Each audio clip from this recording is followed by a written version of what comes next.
Hi, and welcome to Drafting Compliance. I'm Kayne, he's Tom, and today we're joined by special guest Jacob Berry of Clumio. Now, last episode, we talked about Mark Haupt's bad time with his 3PAO. Today, we're going to be talking about timing, cost, and go-to-market support for FedRAMP. But first, beer. Jacob, what are we drinking today?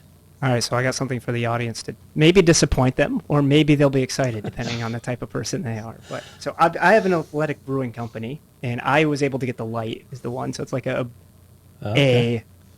it's like their Miller Lite knockoff. I was trying to get the Corona one, their Corona knockoff that they have, but these are alcohol free. So for those of us who don't drink as much, which I still drink here and there, I'm not like a chip carrying member of AA, but I make bad decisions when I drink too much, and so I stick with the non-alcoholic for most days, and then I pick a couple good weekends for myself in a year. Well, wait, bad decisions in FedRAMP? This sounds like if you combine tequila and FedRAMP, that's when I'll make some real bad decisions for some. So I got to ask, Jacob, why did they card me at the store? Because you said this is de-alcoholized or non-alcoholized. Why did they card me? Yeah, it's 0.5%. It's mine. Oh, there's still that 0.5% for you, Kayne. And they took one look at you and they said, 0.5%. We should probably card this guy. So. This guy's trouble. Well, as we usually do at this point, Jacob, I think we may as well open this up and get a sense of what we're doing.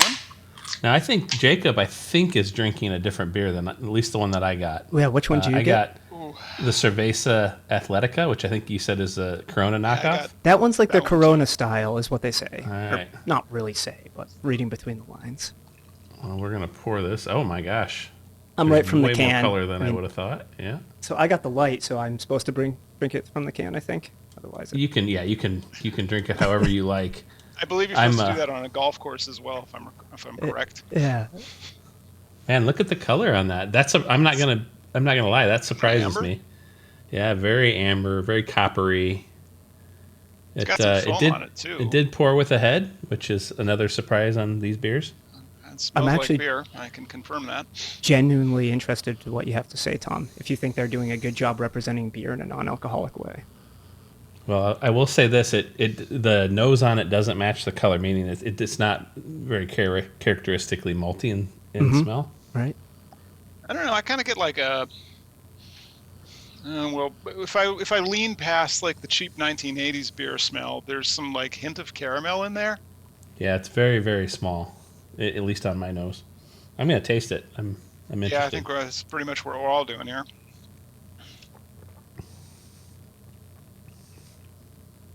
Oh. Okay. Oh.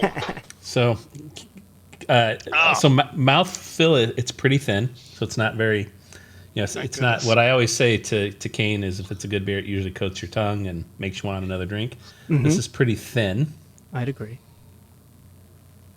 Yeah, I would agree that it is thin, and thankfully it does not coat my tongue, which I've considered bringing a tongue brush up to the office, actually, just for these episodes, Tom. Just behind-the-scenes movie magic there.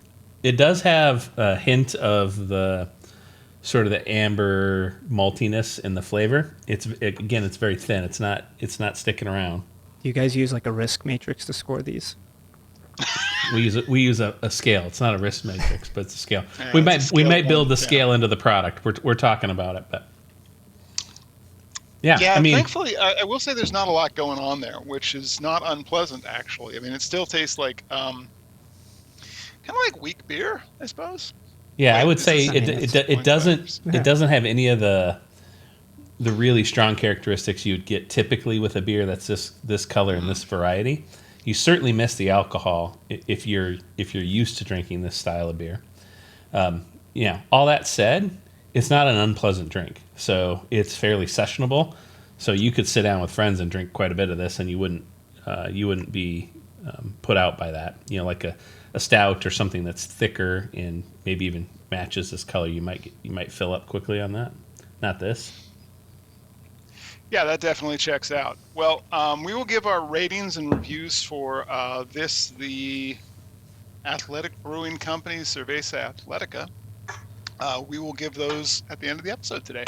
But for right now, we've got Jacob on to talk about FedRAMP. And Jacob, first question to you. When should an organization consider pursuing FedRAMP authorization? And Would you say there's any specific triggers or milestones that indicate that it's the right time? Yeah, so from a cost perspective, I don't know if there's ever a right time. It could be.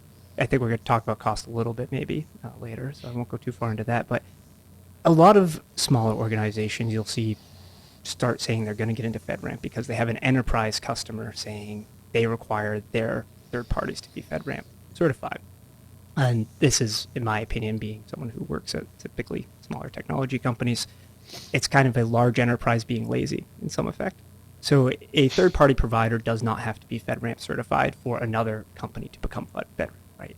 So you have one company that's serving the federal government some software, and they have to be FedRAMP certified. And then they go to all their suppliers and they say, you guys also now have to be FedRAMP because we're going to be FedRAMP. And so in the smaller technology providers, you'll see that's the primary driver. You'll hear people saying, my customers are asking me to be FedRAMP. They're asking me to put in my contracts that I'm going to be FedRAMP certified. And it's kind of a lazy way to make the FedRAMP process easier for larger organizations that are already doing business with the federal government. So for a lot of people that may listen to this, I think that's probably why they're getting into FedRAMP, or they're starting to look at it if they're not doing it already. It's because their enterprise customers want it of them. Is that a good reason for a business to do FedRAMP? I can't say. It really depends on the contractual value of those customers, and is it a true requirement, or can you sit down with them and say, hey, for us, you're the only customer that's going to require this of us, so you should maybe consider letting us have a pass on this one and just include us in the same way you would include any of your other software when you do your application, when you're doing your process and submitting your authority to operate package. The other two Tom, ways... that sounds kind of familiar to our situation, right? Yeah, I mean, I think if I read the tea leaves in what you said, Jacob, you're really saying you should make it a business decision, not a reactive decision to a single customer or maybe even a couple customers. And I think that's where we were. 100%. Certainly, as we made that decision, we looked and we said, hey, we see a pivot. First of all, our requirement to move to FedRAMP is really based upon the kind of data we store, right? So if we're gonna store a certain kind of data for any customer, if they're doing business with the federal government, that is going to put our product into their boundary for FedRAMP authorization. But we certainly looked at it from a business perspective. And we said, hey, is there a real market opportunity here, rather than just say, hey, do we need to preserve some small piece of our revenue today? Right. Yeah. Smart. And Jacob, you said there were a couple other ways too? Yeah, so let's talk about the obvious way. Is you've been selling to the federal government for a really long time, and then a few years back, they started talking about this new thing called FedRAMP and how everyone's required to do it. And so if you're listening to this and then that's a surprise to you that you've already been selling software that's a SaaS product to the federal government and you're not on the FedRAMP journey, you're probably going to lose your contract quickly, because I think the deadline's September this year. Don't quote me on deadlines. September 2023, just for September those who are watching in the future. Right, this is 2023. So this year, during procurement review and renewals last year, in 2022, you were supposed to have to prove sort of that you have a path to FedRAMP in 2023. So if you're already a provider, that would be one reason you're doing FedRAMP. Because you've already been selling to the federal government, you have a steady revenue, you have a way of getting revenue from the federal government. And then the third one is not selling to enterprise, but actually going to pursue and start selling to the federal government. So this would be typically a separate P&L, a government business unit you would then establish to sell to the government if you're already doing enterprise business. If you're a brand new business and you're saying, I think my market is federal more than, say, state or local, small business, or enterprise, obviously FedRAMP is, and you're building a software as a service product, but there's a little asterisk there, it's a software as a service product, and you're going to sell to the federal government, you have to be thinking about FedRAMP from day one. And there's little ways you can get around FedRAMP, as in you have this unique product, you've brainiaced something that's so unique to the market and so valuable to the government, they'll push you through without a FedRAMP certification. But that level of value that you have to prove, because someone has to basically go and say, I'm going to get so much value out of this, let's skip FedRAMP for now. And they can do that, but it's extremely rare.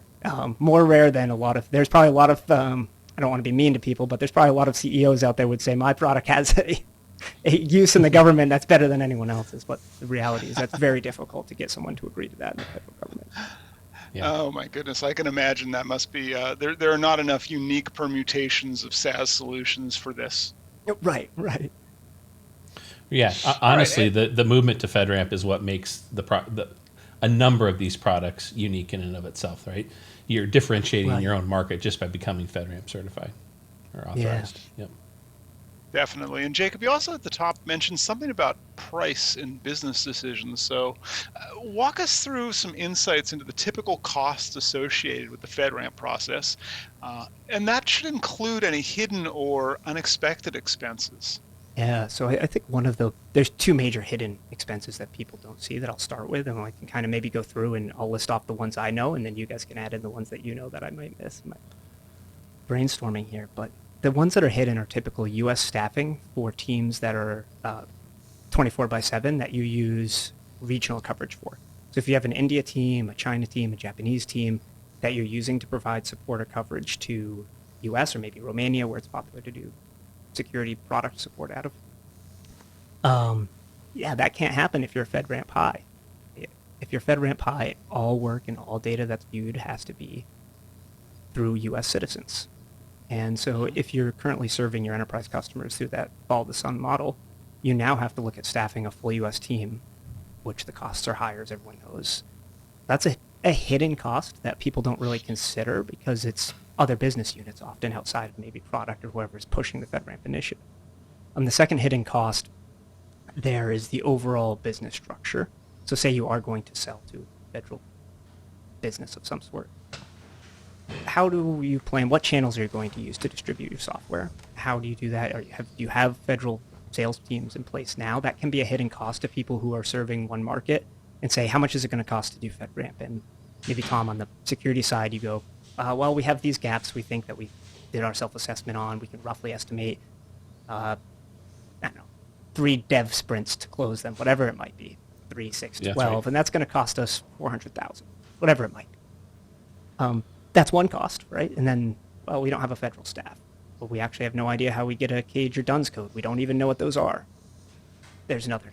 You have to establish a new business unit. Are you going to use a separate BU to do business as for the government? So you then establish a new one. There is legal costs associated with establishing a new business. So there's a lot of these other sub-costs to doing business with the federal government that you might want to consider when you get into FedRAMP. Yeah, I mean, I think many costs that people have been through the process now think of as normal costs. I would say are Right, pretty hidden because they're costs. reoccurring. Yeah. Yeah. They're now pretty. To somebody who's just stepping into FedRAMP, they're pretty hidden. For instance, you may be using a product that you're extremely happy with, and it may be, in our case, it's front ending all of our authentication, for instance. It's well thought of in the industry. It's a best in class product, but it itself isn't FedRAMP authorized. So there's hidden costs there. Not only do we have to pick a new product, but we have to build all the integration into that new product, and that takes time, takes cycles in our dev team. So you may believe you're on a nice platform, a good foundation for FedRAMP, and you may have that rug pulled right out of underneath you. And those are costs that you're just going to have to kind of grin and bear. I think the total cost, to go back maybe to the original question, what people want to hear that are listening is probably, I want to hear the number. It's really hard, but I'd say between 250 to 2 million for most companies. And that's a huge range, but it's probably closer to the million plus for most people.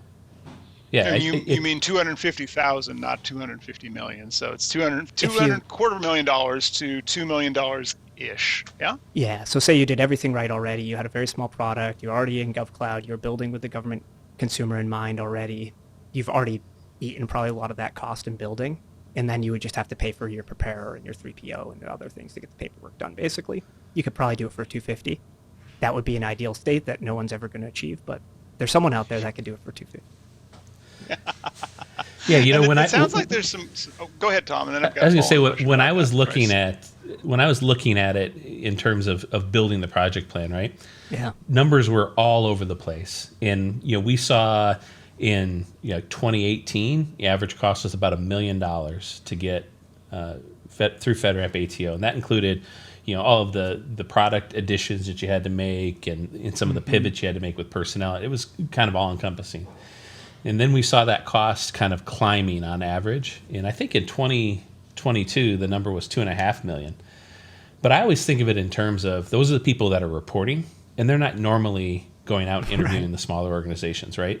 So I agree with your point, Jacob. I think if you're a smaller organization, such as Hyperproof, right, and you've purpose-built from the beginning with security in mind, even if your product isn't necessarily aimed directly at the U.S. government, but if you've built with a security mindset from the beginning, and you sort of built best practices into your product, you're gonna significantly cut that cost ramp down. And so it really, to your original point, it's a matter of where you start. It's not a matter of just everybody starts equally.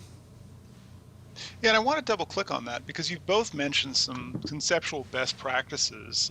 Jacob, you were talking about building on GovCloud. Tom, you were talking about building with security in mind. Kind of a question for both of you. Knowing what we know now in all of our FedRAMP experiences, how would you recommend approaching the FedRAMP process to ensure a smooth and successful experience? You want to go first on this one, Tom? Sure, I'd be happy to. So, it really is a question of where you start. In my mind, now, if you've already been heavily invested in some security framework, you're going to have a significant step up in terms of going after FedRAMP, especially if you've chosen to be, sort of like NIST 800.53 or something, just adjacent to that. That is essentially the base of FedRAMP. So you're going to be a long way down that road. I also would say you're going to want to do, no matter where you think you are, you're going to want to do a significant gap assessment. And you're going to want to, Kayne, we covered that in one of our early episodes, but you want a good understanding of where you start, what is already in place, and where do you think those gaps are going to sort of expand with more introspection, right? That's going to get you a long way up front if you can sort of pull those covers back early. Jacob, what else for best practices to get ready to get into FedRAMP? I think it's board level commitment, and that's something that it takes a lot. And if you're not leaning on your board when you go into FedRAMP a little bit to find out if there's someone that has experience or can help you with the process or get you your sponsor, that's an area I think a lot of people miss. So when I say board level commitment, it's about doing that gap assessment, doing what you think your full cost of ownership will be in year 1, 2, and 3, putting that together, packaging it, and making sure at the board level and CEO level that there's an understanding on that cost burnout, what it looks like, the hiring plan. How does that hiring plan get executed over time? If you need to hire U.S.-based resources, when does that come on board, right? Because you can go through the whole FedRAMP process and kind of not have to hire most people because you probably aren't serving a lot of customers. Let's go back to the support example because it's really easy to conceptualize. You only probably have to hire one person, and that's your 24/7 support, and they have a cell phone for the first year because you probably aren't going to acquire any customers besides maybe who's your sponsor, unless you're going the jab route.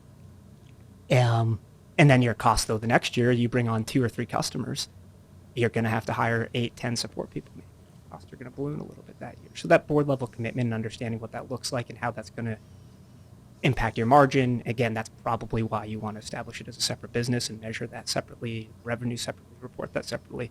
Again, if you're publicly traded, depending where your funding comes from, for a lot of startups, their funding and their talent comes from global.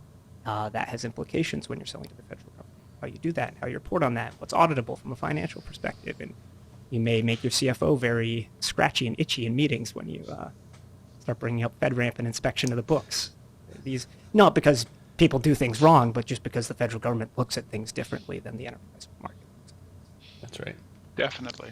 A lot of good things there, but also I'm hearing the big theme is this is not a technology project. This is a business project. First and foremost, it is a business decision. You talked about getting executive level, board level sponsorship and commitment. What about go-to-market, Jacob? Can you discuss the importance of go-to-market support for organizations that have obtained FedRAMP certification? So let's look at the 2 routes that most people do. So there's actually a third kind of route that you can get FedRAMP through, which is a little sketchy is the way I'm going to put it. I don't want to offend, again, any of the businesses offering services in this space, but I don't know how long those type of businesses are going to get away with offering these sort of like FedRAMP as a service offerings where you basically pay them a bunch of money, they put your software in an already FedRAMPed environment, they amend their package and do this thing, and then you're supposed to have some sort of FedRAMP certificate. I don't know. I don't believe in it, but there's companies that do that. If the companies that do that disagree with this and listen to this, I'd love to talk to them because I want to learn more about how it works. I haven't talked with them directly. So there's two normal routes, though, to get a FedRAMP certification. One is through what would be called a sponsorship. That's a federal agency that says, I want to use your product, and in doing so, I know I need to have it FedRAMP, so I will sponsor you through this FedRAMP process and be the one to raise my hand and say, let's evaluate them. That's the easy route. The hard route is JAB. So there's a board, essentially, that you put your package in front of, and then they approve that package. So there's three routes right there. There's the sketchy route, which could work for some businesses. I'm not to mean it. It just won't work in all situations. There's the normal route people try to go, which is the sponsor route. And then there's third, which is the JAB route. If you're doing the JAB route, you're looking at about 18 months to maybe over 3 years to get a FedRAMP certification. So most people don't go that. To bring that back to go-to-market, you probably don't need to invest in a go-to-market if you're doing the JAB route. You can just do it and get your certification. So you don't need to worry about how you're going to acquire a federal customer. Most people don't want to do that. You're going to go and tell your CEO you're going to spend $1.5 million, get something in 3 years, and not acquire any revenue through it. It's a pretty hard sell. It's not true for all businesses. Again, I'm drawing some lines, but a little bit of drama makes things more clear. So the go-to-market part comes in when you need to obtain what's known as a sponsor. And to get a sponsor, that essentially means you have to convince a federal entity that they're going to buy from you. So there's a bunch of things you have to do to get to that point. One, you have to know how to sell to the federal government. It can take 1 to 3 years to get a government contract alone, too, for a normal person that's not putting a lot of time into that. If you're in a commoditized market, that just means essentially there's 20 other players in this market. They're all bidding on the same government contracts. When are those contracts up for bid? What type of contracts are they? Are they normal schedule like GSA? Or are they sort of there's other purchasing mechanisms that the government can use, like bulk purchasing agreements? Are they coming through that? Because there's a great example. I worked in the endpoint space before the current company. And in that space, New York State buys their endpoint software from a provider. I won't say it. It's public knowledge. You can go look it up, but I just won't say what it is. They buy all of it for all of New York State, all state agencies, all city agencies, which if you've done a New York City business, you know how many millions of dollars of software is done just in the city of New York alone for agencies. They're all purchased on one master contract, and they distribute that endpoint software to all these small entities. So if you don't know that, though, and you just have sales guys calling up, and you have normal enterprise sales guys who aren't SLED salespeople that know to go and look at these contracts and see how it's distributed, I have a great opportunity for you. This guy says he hates this product that's in he wants to buy a new endpoint product. That guy will never buy from us. He can't. He's locked into that contract. So you have to have salespeople that understand how are you going to get into a customer? Where do you find customers?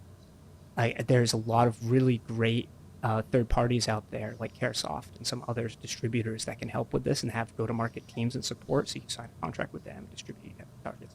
But you have to then have some sort of channel manager that knows those relationships and knows how to leverage that, knows how to bring those to market. So to acquire that sponsorship for FedRAMP, you have to think about how you're going to acquire that customer and what it means to acquire a customer. And all of these moving pieces when selling to the federal government are not normal when you're just in an enterprise. It's just dial the phone until someone says they want to buy, right? That's not true for government at all. Yeah, what's interesting is you took a very government-focused go-to-market approach, which I think totally makes sense because there's a huge amount of money that gets spent at the federal government space, and that's really why FedRAMP was built. Our go-to-market is sort of adjacent to that. We really see the bulk of our business being in other service providers to the federal government. Just the nature of GRC brings us into their authorization boundary. We know there's going to be geez, 20 or 30 new companies every month get ATO'd with the federal government for FedRAMP. So that market just continues to swell and grow, right? So that's where we look at it. So we can essentially dial, but it still requires a finessed approach, meaning you have to distill that market down.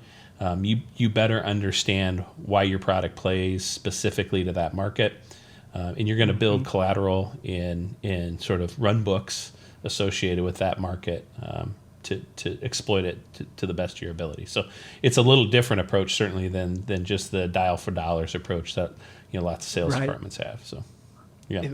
And in your case, have you guys gotten to the spot? You're in the journey actively, right? We're we're actively in the journey. We're talking to sponsors. Yeah. I'll be just in the putting everything transparently and into light. That's really the hardest part of this journey for me. We also chose not to do jab, and we chose not to do the sketchy in a box methodology. Right. Yep, that's right. So we are looking for a sponsor. I've had many conversations with sponsors. There's lots of folks that are interested, but we are never going to be their number one priority. So trying to get those conversations moved forward has been very difficult. And I think if we brought a person onto the team that just focused on that, it would still be difficult. It's just not an easy ask to say go find a sponsor. So yeah, it's a challenge. And I want to rotate back to something Tom said, and Jacob, maybe you've got a perspective on this. Talk a little bit about how FedRAMP would intersect with other compliance frameworks like NIST or FISMA or ISO. If there's any synergies or any overlaps that organizations could leverage to really streamline their FedRAMP effort.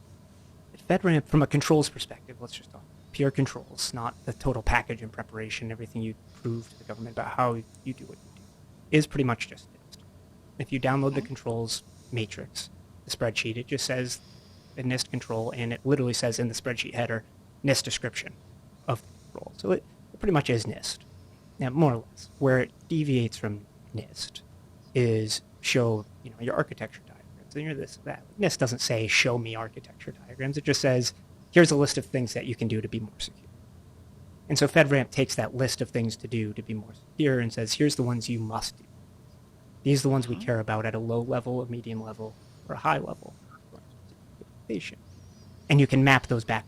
There's a billion things you can just type in Google NIST to SOF, or just pay a consultant, and they'll do all that mapping for you, or have your summer intern do it. That's the best way to do mappings, right?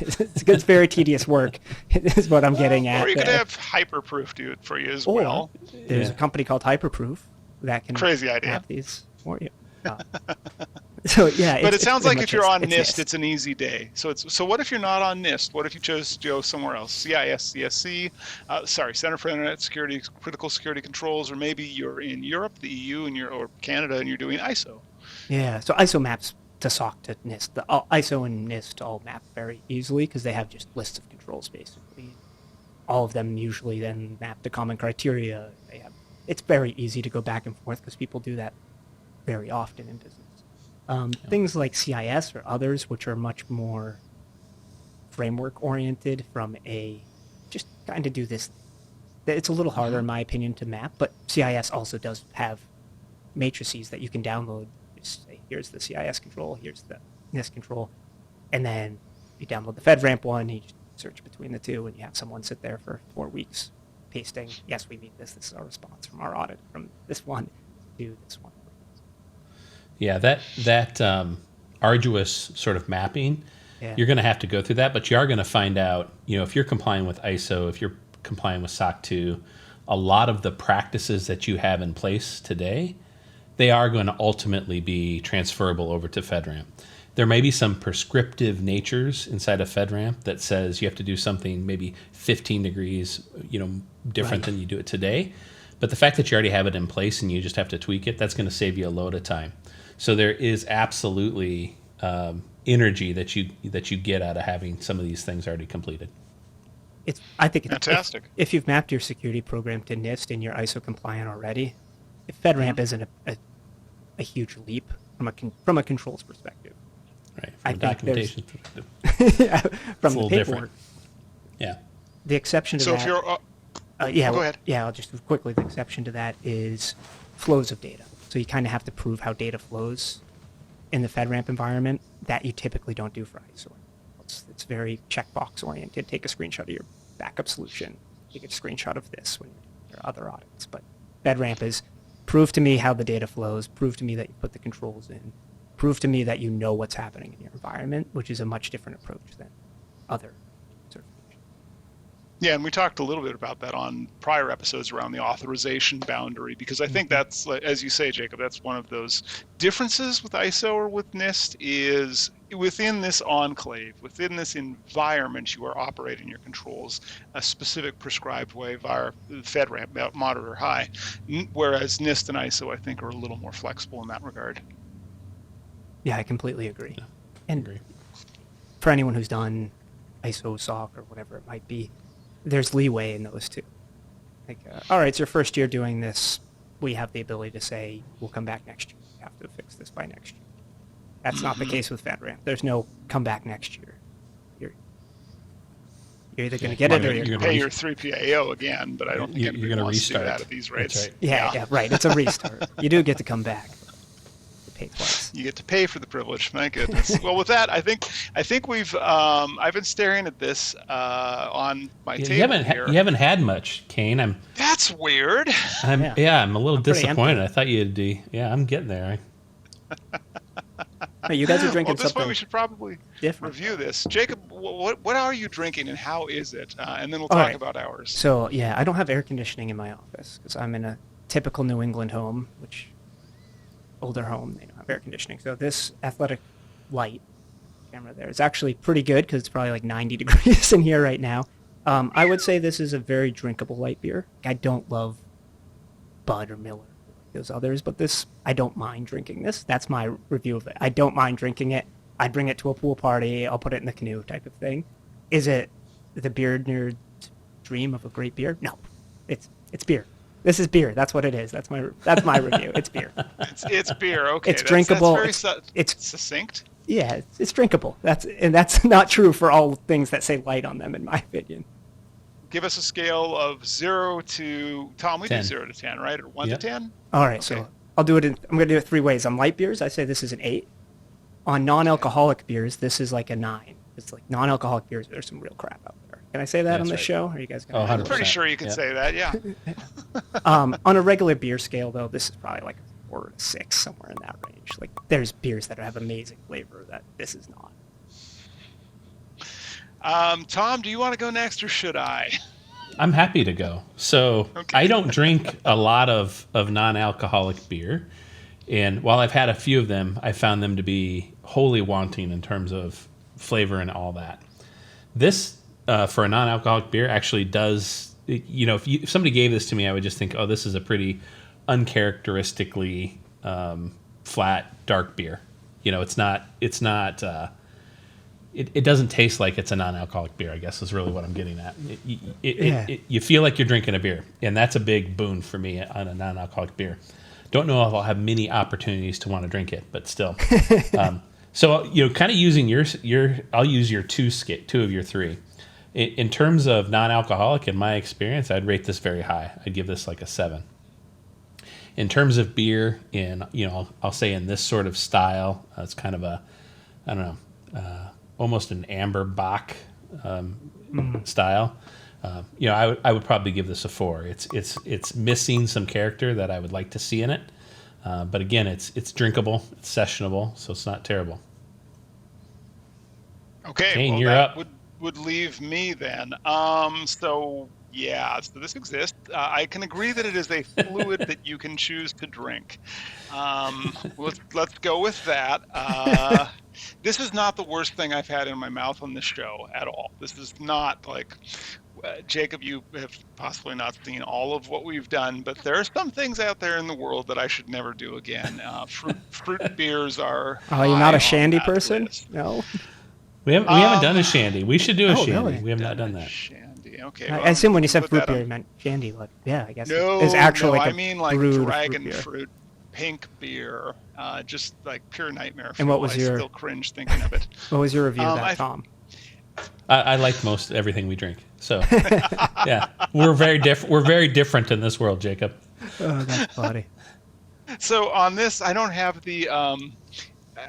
I will as a beer. I'm not going to be able to. I'm not as sophisticated to say as beer.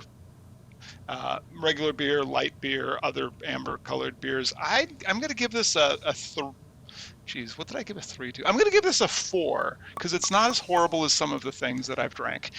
Having said that, I would not be proud showing this off to friends. I've got a 6-pack of it, and I'm already wondering what I do with the other 5. You can send it to me. I'll drink them this summer. There you go. Perfect and easy. Well, with that, I think that's the episode. So again, thank you again for being on with us, Jacob from Clumio. If people want to find you online, how would they find you? LinkedIn is best. I'll plug my podcast. Our podcast is called On the Hook. That's the best place to go and listen to me ramble about bad ideas. And then we'll have some guests from this show on very soon. So looking forward to that. Fantastic. Well, with that, that's all for today. Please like and subscribe for more content from Hyperproof. And thanks, everybody, for watching. Thank you.